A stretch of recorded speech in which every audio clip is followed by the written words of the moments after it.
In today's video, I'm going to teach you how to delete journal entries in QuickBooks Online. If you need to remove a journal entry that was entered by mistake or is no longer needed, QuickBooks makes the process fairly straightforward once you know where to look. The key is to access the correct account register and identify the entry properly before deleting it. Start by opening QuickBooks Online and going to your main dashboard. From there, look to the left-hand navigation menu and click on Accounting.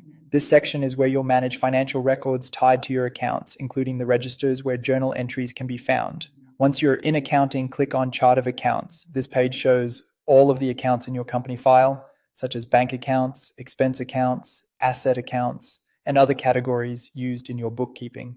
Since journal entries affect specific accounts, you'll need to find the account that was used in the journal entry you want to remove. When you locate that account, click View Register. This opens the account register, which displays the transactions posted to that account. Registers can contain many types of transactions, so it's important to look carefully for the one you need. Now, locate the journal entry in the register. A helpful way to identify it is by checking the type column or the ref number column. You should see it marked as journal.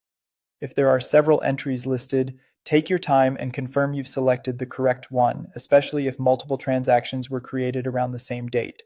Once you find the journal entry, click on it to expand the details.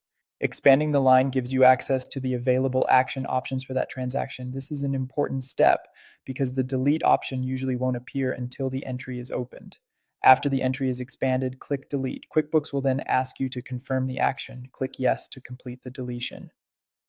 At that point, the journal entry will be removed from the register. Before deleting anything, it's always a good idea to make sure the entry truly should be removed, since deleting accounting transactions can affect reports and balances. If you're unsure, pause and verify the details first, but if you're confident it's the correct entry, these steps will help you remove it cleanly. That's how to delete journal entries in QuickBooks Online.